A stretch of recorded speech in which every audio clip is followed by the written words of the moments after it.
ಬೆಂಗಳೂರಿನಲ್ಲಿ ಚೀಟಿ ಹಣ ಕಟ್ಟೋರಿಗೆ ದೊಡ್ಡ ಶಾಕ್ ಎದುರಾಗಿದೆ. ಕಷ್ಟಪಟ್ಟು ಚೀಟಿ ಹಣವನ್ನ ಕಟ್ತೀರಾ, ನೀವು ಈ ಸುದ್ದಿಯನ್ನ ನೋಡ್ಲೇಬೇಕು. ಬೆಂಗಳೂರಿನಲ್ಲಿ ಆಕ್ಟಿವ್ ಆಗಿದ್ದಾರೆ ಚೀಟಿ ಹಣ ಚೋರರು. ಕೋಟಿ ಕೋಟಿ ಚೀಟಿ ಹಣವನ್ನ ಎಗರಿಸಿ ಕುಟುಂಬ ಪರಾರಿಯಾಗಿದೆ. ಅಮಾಯಕ ಜನರ 40 ಕೋಟಿಗೂ ಅಧಿಕ ಹಣ ಕದ್ದು ಮಾಯ ಆಗಿದ್ದಾರೆ. ಜರಗನಹಳ್ಳಿಯಲ್ಲಿ ಹಣ ದೋಚಿ ಎಸ್ಕೇಪ್ ಆಗಿದೆ ಕುಟುಂಬ.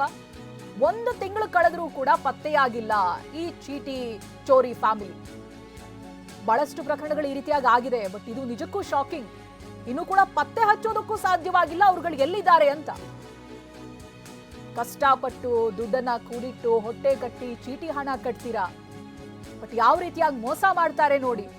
ಕೋಟಿ ಕೋಟಿ ಹಣ ಎಗರಿಸಿದ್ದಾರೆ. ಕಲೆಕ್ಟ್ ಆಗಿರೋ ಎಲ್ಲಾ ಹಣ ತಗೊಂಡು ಪರಾರಿಯಾಗಿದ್ದಾರೆ. 40 ಕೋಟಿಗೂ ಅಧಿಕ ಹಣ, ಅಮಾಯಕರ ಹಣ. ಜರಗನಹಳ್ಳಿಯಲ್ಲಿ ಹಣ ದೋಚಿ ಎಸ್ಕೇಪ್ ಆಗಿದೆ ಕುಟುಂಬ. 1 ತಿಂಗಳಾಗಿದೆ ಈ ಪ್ರಕರಣ ನಡೆದು ಅವರುಗಳು ಎಸ್ಕೇಪ್ ಆಗಿ. ಬಟ್ ಇದುವರೆಗೂ ಕೂಡ ಈ ಕಳ್ಳ ಫ್ಯಾಮಿಲಿ ಪತ್ತೆಯಾಗಿಲ್ಲ. 40 ಕೋಟಿ ರೂಪಾಯಿಯನ್ನ ದೋಚಿ ಪರಾರಿಯಾಗಿದ್ದಾರೆ. ಆಮೇಲೆ ಇವುಗಳು ತುಂಬಾ ಪ್ಲೀಸಿಂಗ್ ಆಗಿ ಮಾತನಾಡ್ತಾರೆ. ಚೀಟಿ ಹಣ ಕಟ್ಟಿ ಮುಂದೆ ನಿಮ್ಗೆ ಒಳ್ಳೇದಾಗುತ್ತೆ, ಫ್ಯೂಚರಲ್ಲಿ ಖರ್ಚಿದ್ದಾಗ ಅದು ಅಗತ್ಯಕ್ಕೆ ಬೀಳುತ್ತೆ, ಬರುತ್ತೆ, ಮಕ್ಕಳ ಎಜುಕೇಶನ್ಗೆ, ಮದುವೆಗೆ ಅಂತೆಲ್ಲ ಆಸೆ ಹುಟ್ಟಿಸಿ ನಿಮ್ಮ ಹತ್ರ ಇನ್ವೆಸ್ಟ್ ಮಾಡಿಸ್ತಾರೆ. ಬಟ್ ಬಹಳ ಜಾಗೃತರಾಗಿರ್ಬೇಕು. 40 ಕೋಟಿಯನ್ನ ದೋಚಿ ಈಗ ಪರಾರಿಯಾಗಿದ್ದಾರೆ. ಜರಗನಹಳ್ಳಿಯಲ್ಲಿ ಚೀಟಿಯನ್ನ ನಡೆಸ್ತಾ ಇದ್ದಂತ ಸುಧಾ ಕುಟುಂಬ. ಸುಧಾ ಹಾಗೆ ಪತಿ ಸಿದ್ದಾಚಾರಿ ಅಂತ, ಜೊತೆಗೆ 2 ಮಕ್ಕಳಿದ್ದಾರೆ. ಇಷ್ಟು ಜನ ಈಗ ಮನೆ ಬಿಟ್ಟು ಓಡ್ ಹೋಗಿದ್ದಾರೆ. ಕಳೆದ 20 ವರ್ಷದಿಂದ ಚೀಟಿ ನಡೆಸ್ತಾ ಇದ್ದಂತ ಸುಧಾ ಫ್ಯಾಮಿಲಿ ಸುಮಾರು 600ಕ್ಕೂ ಹೆಚ್ಚು ಜನರ ಚೀಟಿ ಹಣ ಕಟ್ಟಿದ್ರು. 10 ಲಕ್ಷ, 5 ಲಕ್ಷ ಚೀಟಿ ಹಣ ಕಟ್ಟಿದ್ದಂತ ಅಮಾಯಕ ಜನರು ಈಗ ಹಣ ಕಳ್ಕೊಂಡಿದ್ದಾರೆ. ಹಣನೂ ಇಲ್ಲ, ಆ ಕುಟುಂಬ ಎಲ್ಲಿದೆ ಅಂತಾನೂ ಗೊತ್ತಿಲ್ಲ. ಕಳೆದ 1 ವರ್ಷದಿಂದ ದುಡ್ಡು ಕೊಡದೆ ಸುಧಾ ದಂಪತಿ ಕಳ್ಳಾಟ ಆಡ್ತಾ ಇದ್ರಂತೆ. ಮತ್ತೆ ಸಿದ್ದಾಚಾರಿ ಅಂತೇಳಿ ಜರಗನಹಳ್ಳಿ, ಇವರು ಸುಮಾರು ಒಂದು 20 ವರ್ಷದಿಂದ ಚೀಟಿ ನಡೆಸ್ತಾ ಇದ್ರು. ಇವರು ಈ ಥರ ಮನೆ ಖಾಲಿ ಮಾಡ್ಕೊಂಡು ಹೋಗಿರ್ತಾರೆ. ಹೋದ ತಿಂಗಳು ಜೂನ್ 3ನೇ ತಾರೀಕು ಸುಮಾರು 30 ಕೋಟಿಯಷ್ಟು ಹಗರಣ ಆಗಿದೆ. ಸುಮಾರು 700 ಜನ ಚಿಟ್ ಮೆಂಬರ್ಸ್ಗೆ ದುಡ್ಡು ಕೊಡಬೇಕು. ಅವರು ಈ ಥರ ಚಿಟ್ ಹಗರಣ ಮಾಡಿ ತಪ್ಪಿಸ್ಕೊಂಡು ಹೋಗಿದ್ದಾರೆ. Puttanahalli police ಸ್ಟೇಷನಲ್ಲಿ FIR ಮಾಡಿಸಿದ್ವಿ. ಇದುವರೆಗೂ 1 ತಿಂಗಳಾಯಿತು, ಯಾವುದೇ ರೀತಿ ನಮಗೆ ಪ್ರೋಗ್ರೆಸ್ ಆಗಿಲ್ಲ. ಸೊ ನಾವು ಜಿ ಪರಮೇಶ್ವರ್ ಅವ್ರನ್ನ ಕೇಳೋಣ ಅಂತ ಬಂದ್ವಿ, ಅವ್ರು ನಮಗೆ ಸಿಕ್ಕಿಲ್ಲ. ಈ ರಾಜಕೀಯದ ಮುಖಂಡರ ಒತ್ತಡಗಳು ಇದೆ, ನಮಗೆ ನ್ಯಾಯ ದೊಸ್ಕೊಡಿ ಅಂತೇಳಿ ನಾವು TV9 ಮುಖಾಂತರ ತಮ್ಮಲ್ಲಿ ಮನವಿ ಮಾಡ್ಕೋತೀವಿ ಸರ್.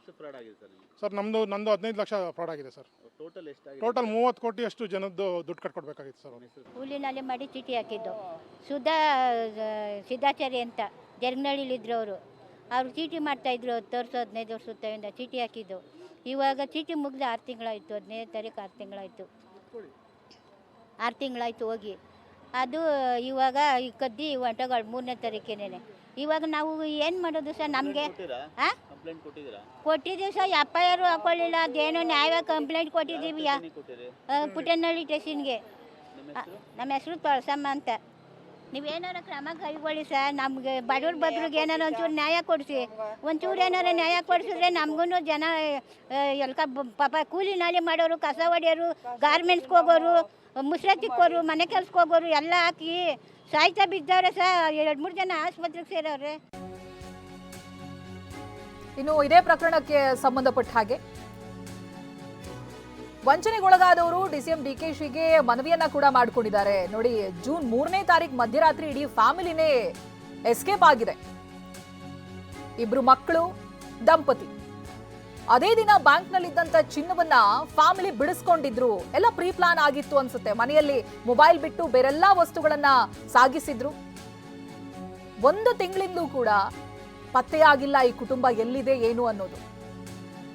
ಮೊಬೈಲ್ ಬಳಸ್ತಾ ಇಲ್ಲ, ಸಂಬಂಧಿಕರ ಜೊತೆನೂ ಕೂಡ ಸಂಪರ್ಕದಲ್ಲಿಲ್ಲ. 40 ಕೋಟಿ ದೋಚಿ ಪರಾರಿಯಾಗಿದ್ದಾರೆ. ಬ್ಯಾಂಕ್ನಲ್ಲಿಟ್ಟಿದ್ದಂಥ ಚಿನ್ನ ಎಲ್ಲ ಬಿಡಿಸ್ಕೊಂಡಿದ್ರಂತೆ ಎಸ್ಕೇಪ್ ಆಗೋದಕ್ಕೂ ಮುಂಚೆ. ಅಂತ ಹೇಳಿದ್ರೆ ಇಷ್ಟು ಕೋಟಿ ಹಣ ಇದೆ, ಚಿನ್ನ ಬಿಡಿಸ್ಕೊಂಡು ಇಲ್ಲಿಂದ ಹೋಗ್ಬಿಡೋದು ಅನ್ನೋದಾಗಿ ಎಲ್ಲ ಕುಟುಂಬ ಪ್ಲಾನ್ ಆದ ಹಾಗೆ ಇದೆ. ದೃಶ್ಯದಲ್ಲಿ ಗಮನಿಸ್ತಾ ಇದ್ದೀರಲ್ಲ, ಇದೇ ಕುಟುಂಬ. ಮಕ್ಕಳಿದ್ದಾರೆ, ಹಾಗೆ ಗಂಡ ಹೆಂಡತಿ 4 ಜನ. ಇನ್ನು ಮೋಸ ಆದವರು ಕಣ್ಣೀರ್ ಹಾಕ್ತಾ ಇದ್ದಾರೆ. ವಂಚನೆಗೆ ಒಳಗಾದವರು ಇದೀಗ DCM DKಗೆ ಮನವಿಯನ್ನ ಕೂಡ ಮಾಡ್ಕೊಂಡಿದ್ದಾರೆ. ಆದಷ್ಟು ಬೇಗ ಆರೋಪಿಗಳನ್ನ ಹಿಡಿದು ನ್ಯಾಯ ಕೊಡಿಸಿ ಅಂತ ಮನವಿ ಮಾಡ್ಕೊಂಡಿದ್ದಾರೆ.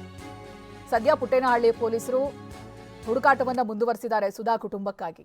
1 ತಿಂಗಳಾಗಿದೆ, ಸುಳಿವೇ ಸಿಗ್ತಾ ಇಲ್ಲ, ಎಲ್ಲಿ ಹೋಗಿದ್ದಾರೆ ಏನು ಅಂತ. ಯಾವ ರೀತಿಯಾಗಿ ಪ್ಲಾನ್ ಮಾಡಿರ್ಬೇಡ, ಮೊಬೈಲೇ ಯೂಸ್ ಮಾಡ್ತಾ ಇಲ್ವಂತೆ, ಸಂಬಂಧಿಕರ ಜೊತೆನೂ ಕಾಂಟ್ಯಾಕ್ಟ್ ಅಲ್ಲಿ ಇಲ್ಲ.